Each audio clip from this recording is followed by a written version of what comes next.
वैदिक मत से हमारा ये साल 2026 मतलब ये सूर्य का साल है क्या? देखिए, इस बार जिस समय हम लोग ये पॉडकास्ट कर रहे हैं जनवरी के फर्स्ट वीक में, तो आप संवत 2082 में है, 2083। इस संवत का नाम है सिद्धार्थ संवत। हमारा नववर्ष सनातन धर्म का वैदिक ज्योतिष पंचांग का जो नव वर्ष शुरू होता है वो चैत्र मास शुक्ल पक्ष की प्रतिपदा से शुरू होता है और वो इस बार 19 मार्च 2026 को होगी। तो हमारा जो नया साल है सनातनियों का, वो नया साल शुरू होगा 19 मार्च 2026 को। और हर साल के एक राजा और एक मंत्री होते हैं। ज्योतिष के हिसाब से, पंचांग के अनुसार, संवत के अनुसार इस साल के राजा हैं बृहस्पति और मंत्री हैं मंगल। बृहस्पति जो कि प्रोस्पेरिटी, सौभाग्य, धन, कुटुंब, परिवार को रिप्रेजेंट करते हैं। मंगल लीडरशिप एबिलिटी को रिप्रेजेंट करते हैं, आपके पराक्रम को रिप्रेजेंट करते हैं। स्पोर्ट्स के क्षेत्र में आपको बहुत आगे हम बढ़ते हुए अभी भी हैं और भी आगे स्पोर्ट्स के अंदर नए नए कीर्तिमान हम स्थापित करेंगे। कानून नया बनेगा, कोई ना कोई देश के अंदर नया।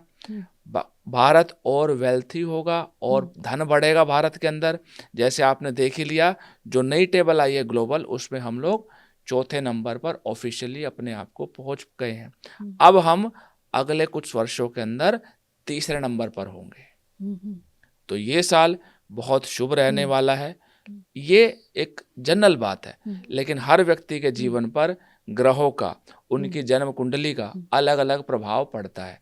हर व्यक्ति के लिए हर चीज एक उस दृष्टि से नहीं हम देखते हैं। हर व्यक्ति का जन्म के कर्म, उसका प्रारब्ध, उसकी चीजें हर व्यक्ति की अलग अलग होती हैं। ऐसा जरूरी नहीं है कि 2026 चाहे संवत के तौर पर हो या न्यूमरोलॉजी के तौर पर हो, हर व्यक्ति के जीवन में अलग अलग प्रभाव डालेगा। पंकज जी, यहाँ हम जानेंगे आपसे एक चीज़। देखिए, मेरी समझ में जो आई है, न्यूमरोलॉजी अकॉर्डिंग टू जो न्यू ईयर, जो हमारे इंग्लिश मत से हम जाते हैं, जो हर साल का जो इंग्लिश कैलेंडर होती है 1 जनवरी, तो उसको अगर हम देखें, उसको अगर आप एनालिसिस करके जो बता रहे हैं, वो हो गया आपका सूर्य का वर्ष।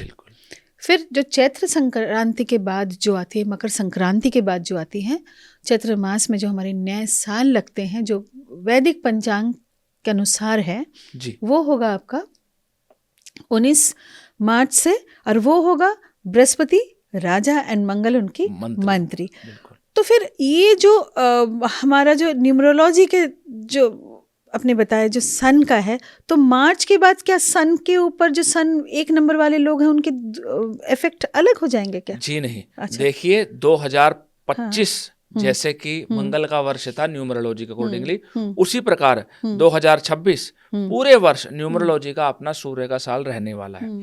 लेकिन जहां तक बात है, हर व्यक्ति के जीवन में सूर्य का प्रभाव अलग होता है। आपकी कुंडली के अंदर सूर्य की क्या पोजीशन है, बेशक ये सूर्य का साल है, लेकिन अगर आपके जन्म राशि में कुंडली के अंदर सूर्य खराब है, सूर्य मतलब अगर आपके पिता के साथ संबंध अच्छे नहीं है तो आपका सूर्य खराब है। अच्छा। अगर आपको स्किन से संबंधित परेशानी है, अगर आपको बीमारी बार बार पकड़ लेती है तो आपका सूर्य खराब है। अगर आप सरकारी कामकाजों में आपकी रुकावट आती है तो आपका सूर्य खराब है। अगर आपकी गवर्नमेंट नौकरी बहुत प्रयास करने के बाद भी नहीं लग पा रही तो आपका सूर्य खराब है। तो 2026 सूर्य का साल जरूर है न्यूमरोलॉजी के अकॉर्डिंगली, इसमें कोई शक नहीं है। लेकिन आपके ऊपर सूर्य ग्रह की किस प्रकार की स्थिति है वो देखना होगा, और अगर खराब है भी उसको हम सुधार भी सकते हैं, छोटे छोटे उपायों को, छोटे छोटे नियम को फॉलो करके।